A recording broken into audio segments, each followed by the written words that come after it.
Hello and welcome to Fiber Trek. My name is Sarah. Welcome. You are most welcome on this creative journey here in the Northwoods of Maine. On this edition, I'm going to share some stitching projects that I've been working on. I have a new book in the library. I thought it would be fun to peruse, and I'm going to share with you about my time at the New England Farm and Fiber Festival. There will be knitting too, of course. If you are a patron of this podcast or have donated through Ko-fi, a deep, heartfelt thank you for your financial support. I'm so glad that you're all here.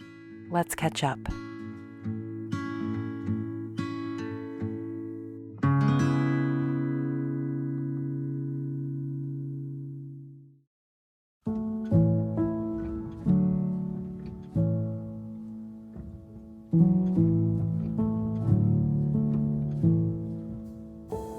I'm hushing the dog on the chain. I'm running up stones on the edge of the bank. Rally the troops for another refrain. I sing this softly to myself. I sing this softly to myself.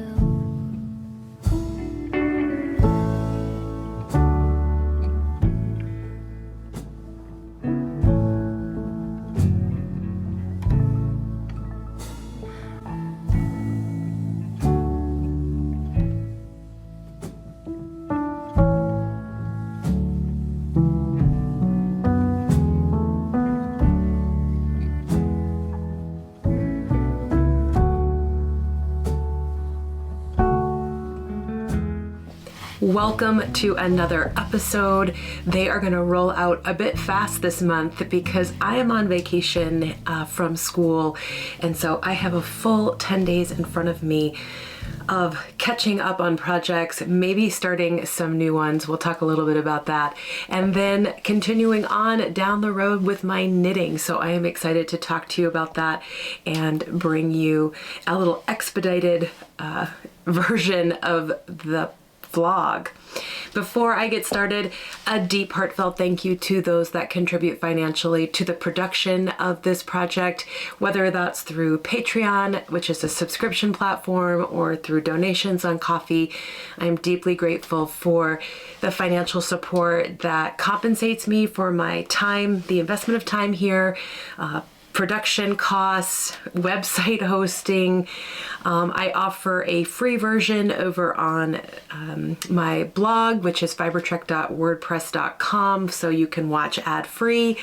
You can, of course, watch ad-free over at Patreon. And then there is YouTube, and you can like and subscribe and leave a comment, which helps gain traction around what's happening here. And I am deeply grateful, as I said, for all of that support. And that's really important for me to acknowledge, as I usually say. So thank you. Thank you so much. So there was a little bit of a hump to get over on this project I'm going to talk about, which was kind of the equivalent of ripping back in knitting. I had been working on the Bilbo vest by Thread and Yarn, and I was doing an all-over quilting portion on that vest. So this is a cropped version. I am using the button up version. There's a side tie version, and it is quilted. It's it has batting, and you quilt it, and etc. And I had originally thought I would do this kind of leaf vine pattern all over it. Well, that's been sitting idle for a very long time. Part of it, I think, was it was a challenge to see the knitting. I was using a chalk pounce pad and a stencil, and I would get to a certain point and then I couldn't see it. I found that very, I was very resistant to that, and I finally decided to just rip out what I had done, and I cut all those threads, and I am just doing some straight line quilting, and that has gone much faster. I literally just laid down some painter's tape and I stitch along the line and move to the next one. So you may have seen that in the intro portion of the video. So I am just about finished. I had kind of hoped last night, Rob and I sat down to a movie and I was like hell-bent for leather that I would finish the whole thing and then I could get video of binding it and have it done for this segment, but I didn't get it done last night. And this morning we are trying to beat a storm that's headed our way that's going to drop like 15 inches of snow. We want to get out for our ski before that really kind of picks up. So I kind of like have all these like deadlines. There's the storm and I'm making bread and I got to get that done. And so this did not get finished, but since we are on the fast track here and there will probably be another podcast next weekend, hopefully it will be done. So this is the Bilbo vest. It is by Stitch and Thread. It'll be listed in the resources portion, which is over on my blog, fibertrek.wordpress.com. I have a resources list, and sometimes I provide links and sometimes I don't, depending on what type of product it is. And you can certainly Google search that so you can use whatever platform you want to for navigating and searching and discovering. I used some scrap linen from a sewing project that did not go well and a small piece of fabric I had that wasn't enough to really do anything, and some old quilting batting, and then I used some Aurifil embroidery thread. I think this is the 12-weight gauge, and that's the vest. It's such a great quick project. I have tried it on and I love the crop version. It has a very kind of smart fit. You could really go bananas. You could do a bunch of applique on this and do, you know, lots of different quilting techniques, unlike myself.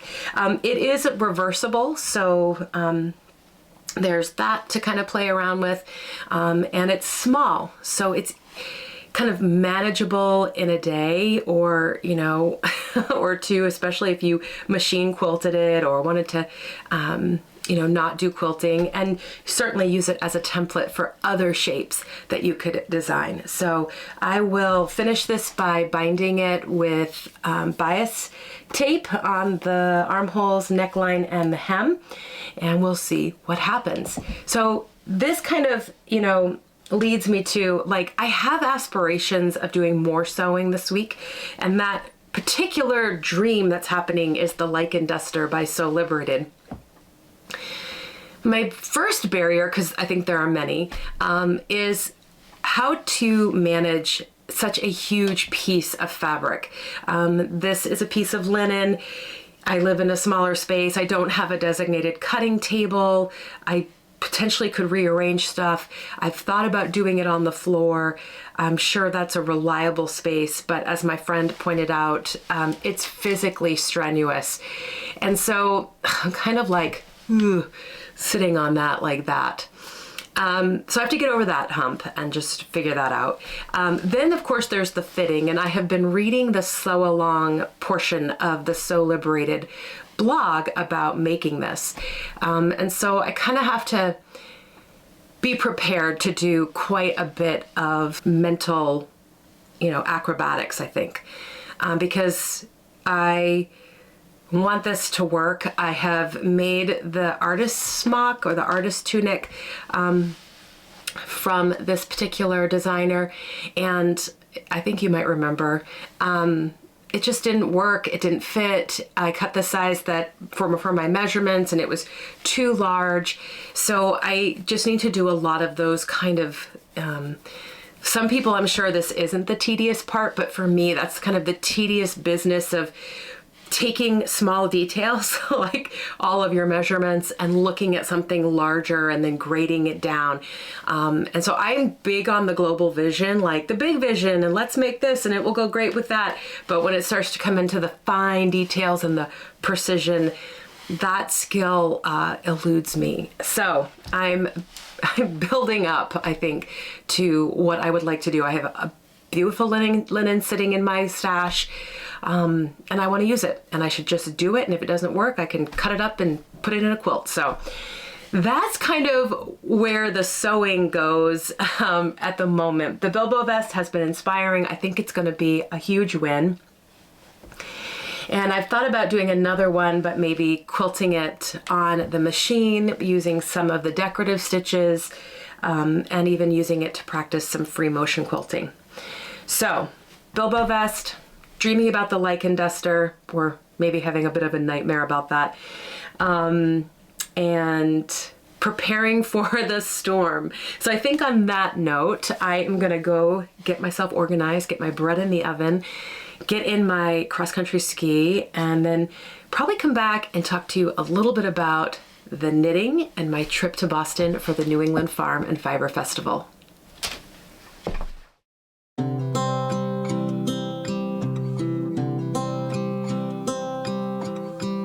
Tick-tock, the clock keeps ticking. I don't know what I should do, and I wish you would be right here with me. My mind is filled with pictures of when we used to dance, but now I don't know where you are. I missed you so bad, won't you come back to me? I've got you in my head, you're all that I see. I've lost all my chances, I know that I am too late. I'm thinking of you, I'm thinking of you, I'm thinking of you, wondering if you're thinking about me too. Now it's too late, now it's too late. I'm out of time, but I'm still thinking of you. My heart keeps on bleeding, I have scars, the ones not healing. They're all there because of you. It's my fault, I messed it up, and I should have treated you much better, so much better. I miss you so bad, won't you come back to me? I've got you in my head, you're all that I see. I've lost all my chances, I know that I am too late. I'm thinking of you, I'm thinking of you, I'm thinking of you, wondering if you're thinking about me too. Now it's too late, I know it's too late. I'm out of time, but I'm still. The dog is happy. We have been fed, and now we can talk a little bit about my adventures last weekend. Was it last weekend or was it 2 weeks ago? I can't remember now. Anyway, I went to the New England Farm and Fiber Festival with my dear friend Sue, and I of course got to see Patricia of Tidal Yarns, which was such a treat. This was held in Boston at the Cyclorama building, and this is a restored building that had originally been constructed to house a very large art installation. So it was very roomy, and there was timed entry. So it was a manageable space. You could get in to see merchandise and talk to vendors. So I felt like it was a lovely format. I didn't feel harried. I didn't feel pushed around. I mean, I'm definitely always ready to get back to the cabin up here, but for a in-city event, I found it manageable. So this is put on by Tammy of Wing and a Prayer Farm, and it had a wide variety of different types of sellers. So there was jewelry, and there was pottery, there were textiles and natural dyes, and farm fibers, mills. So I found it just a beautiful array, lots of things to look at, lots of inspiration. And I came home with a few nice, lovely items to add to my collection. Now, originally I really wasn't in the market for yarn, but the first thing I wanted to do is go say hello to Gudrun Johnston at the Wing and a Prayer booth. She was there with Simply Shetland. And I have been watching her vlog, as you know, and I've recommended it and continue to enjoy it. So I wanted to go over and see what she had brought for Jameson's Shetland Spindrift and the DK. And I walked away with a kit for her Harris hat, and I got it in the warm tones. So this has some corals and some like really super saturated pinks, and it uses a couple of the natural colors as background in the Moret and the Shayla.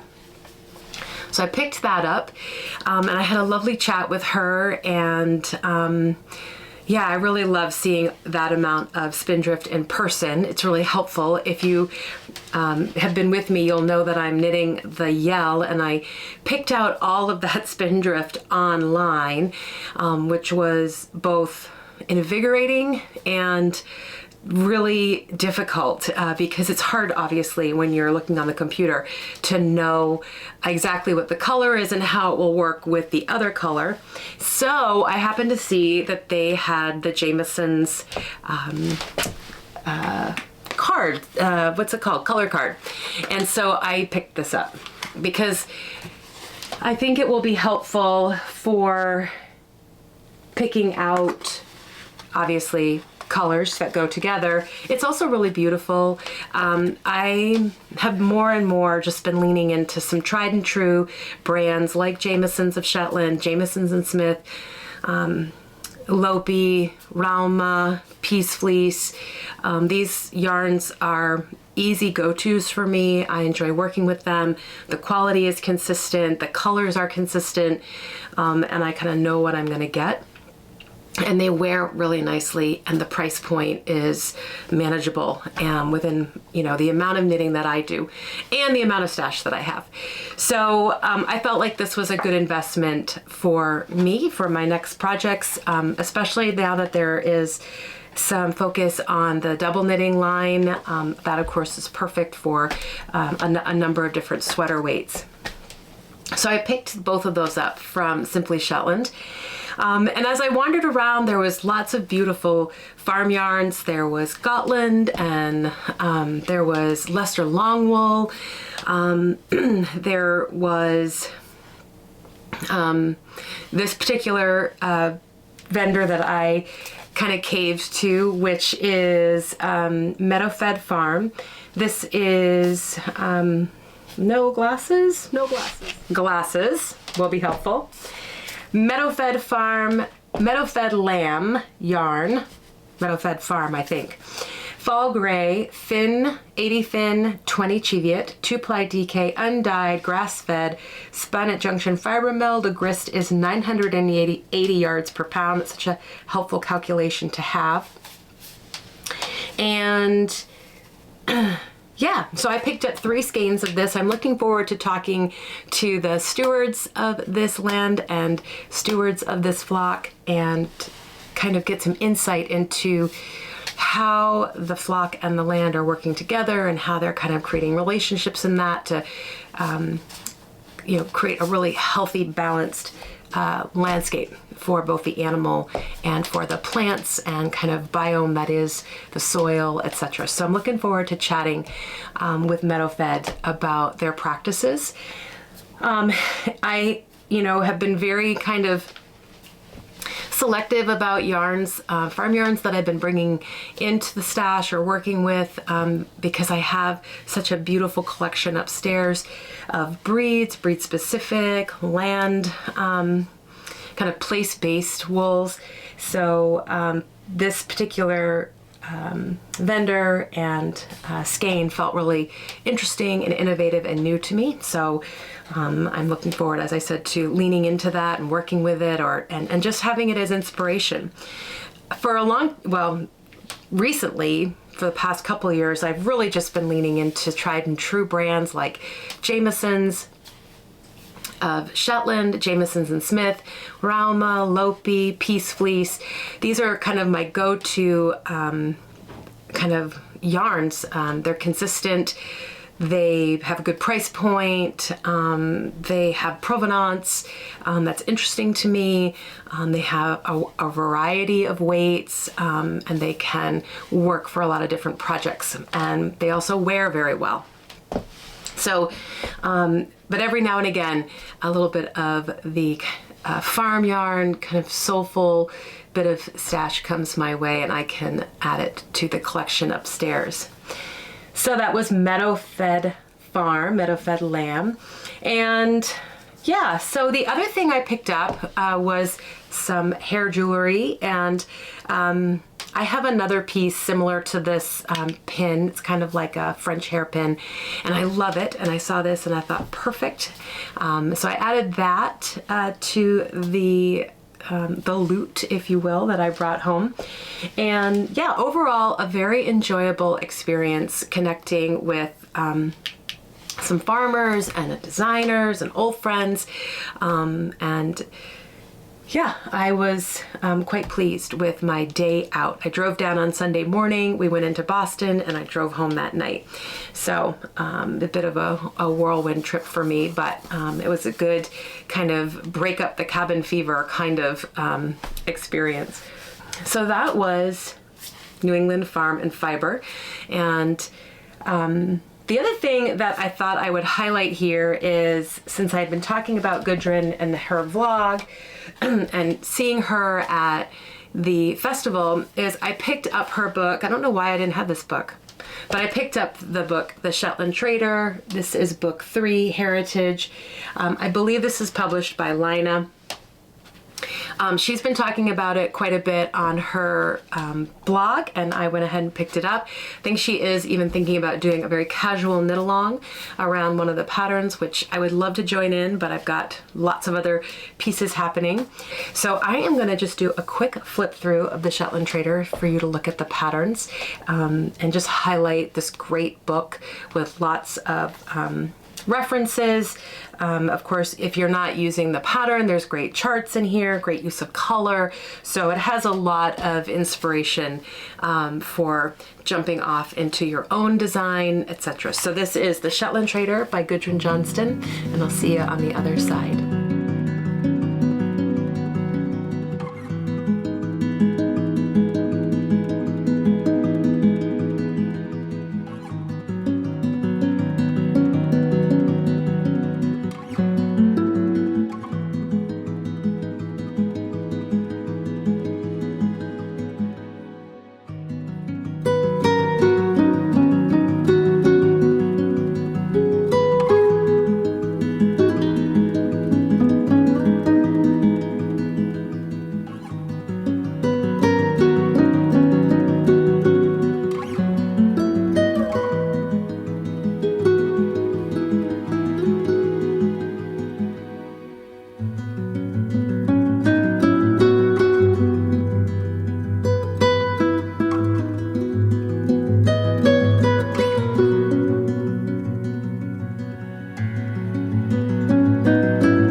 Lots of beautiful patterns in that book, Shetland Trader.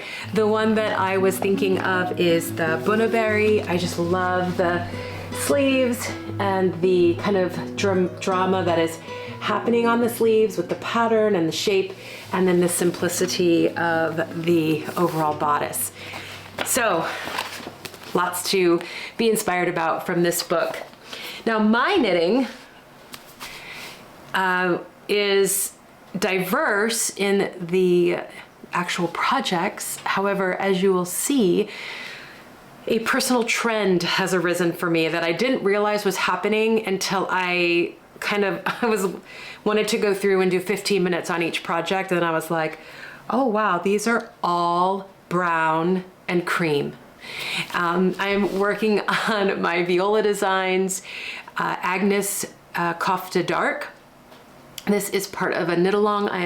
It's a casual knit along that I'm running for the year over on Ravelry, and I'm getting ready to post an update on what's happening with mine.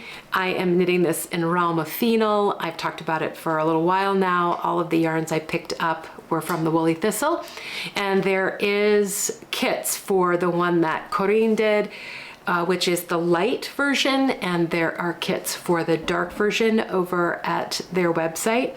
I do have an affiliate link that you are welcome to shop through. I get a little kickback at no cost to you, and I have listed it below and on the blog. So I've made a number of modifications to this pattern because I'm not knitting a kofta, I'm knitting a pullover.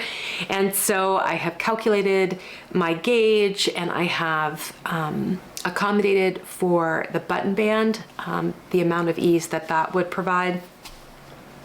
I've knit the collar a little differently. I used a moss stitch, it's very thin, and as I mentioned, I think I mentioned, this is knit top down, and I have split for the sleeves, and now I'm knitting the all over body portion in brown and white. So knitting away on that, getting deep satisfaction from the really intuitive patterning, so you don't really have to reference your chart a lot, even on the smaller motifs in the yoke.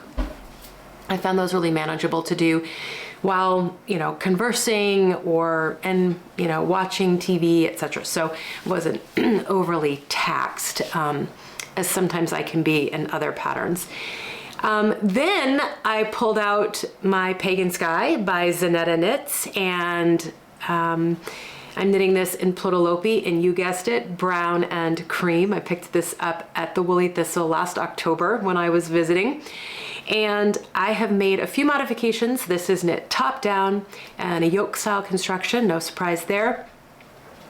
I am knitting a rolled collar. I cast on a few stitches between the first increase for the yoke and the actual collar cast on, so somewhere in between, and then increased up to the first yoke. So it's a little bit wider at the neckline, and I am working on the increases for the yoke. The nice thing about this pattern is that the yoke is the patterning is quite deep into the bodice and into the arms, but you do get to separate prior to that happening. So you don't get a buildup of the underarm where it makes it difficult, I find, to wear in a kind of pragmatic way, whether that's canoeing or skiing or, ice fishing or whatever it is it needs to do, where you still want coverage when you lift your arms up and you want it to kind of be creating an insulatory layer. At least for me, these will get worn, they get used to be outside and do things, and I like the proportionality of a arm that doesn't restrict my movement or pull the sweater up. So it's not necessarily a style that appeals to me or, the life that I lead. So I appreciate about this pattern is there is a rest row where you will divide. And of course you can divide in patterning. I've done that before, but I appreciate the designer's thoughtfulness in creating a sleeve and body and yoke piece with directions on separating. So the only thing I need to be mindful of is making sure that the depth of my gauge, my row gauge, is going to be correlative to the depth that I want my armhole. And if it isn't, then I'll just divide and pick up on that row for the sleeves. I go on. Pagan Sky, Plotolopi, US 7. I'm getting a very kind of poofy open fabric. It's not a dense, crispy, kind of upright fabric, for lack of a better word. So I don't know what the pattern is originally designed for. It is for DK weight yarn, but again, you can fool around with different yarns to create different fabrics that appeal to you. So US 7, Plotolopi, Pagan Sky, Zanetta Knits, loving it. And then, and I mentioned brown and cream. And then last is the yell. I had gone through and I was like, all right, I'm gonna do 15 minutes on each piece. And I pulled out my yell and I was like, look at that, it's brown and cream. So everything that I'm knitting right now is basically the same color. And I just thought that was funny to kind of have that mirrored back to me. Sometimes it's not funny to have yourself mirrored back at you where you're realizing your faults. But in this particular instance, this one was funny. And I was quite amused at how this all came together without really planning it. So my personal trend apparently right now is brown and white, and I'm here for it. So the Yell is by Marie Wallen. I'm knitting that in Spindrift on a US 4. And I'm following the construction at the moment. And yeah, I don't think there's anything that I've really changed except the colors are of my own choice, my own kind of design. And that's, I talked a little bit about why I picked up the Jameson's color card, so in the future I can do that myself. The Viola Designs is also on a US 4. So that's really the knitting. I did cast on a pair of the Laimu knits by Ronya Hakalito. I knit these last year. I cast on a pair for a friend in the leftover Let Lopi from my golf sweater. There's like maybe 3 rows of that mitten, so I'm just working on the ribbing. That's in the charcoal black and white, and so I'll be kind of rotating amongst all these. The other one that I have cast on but I haven't worked on is the V by Tidal Yarns. I'm knitting that in her fingering weight and a beautiful green, but I haven't really touched it, so it's kind of lingering out there. Apparently, like I said, I just really want to knit with brown and cream these days. I think that's where it all stands here on this edition. I'm gonna see you very soon. I'm sure I'll still be knitting with brown and white because all of those are kind of, you know, in for the long haul. Body on the Yell and body on the Kofta, the Agnes, and then the yoke on the Pagan Sky. As always, thanks for joining me. Many fond wishes and blessings. I look forward to seeing you next time. Take care. Bye.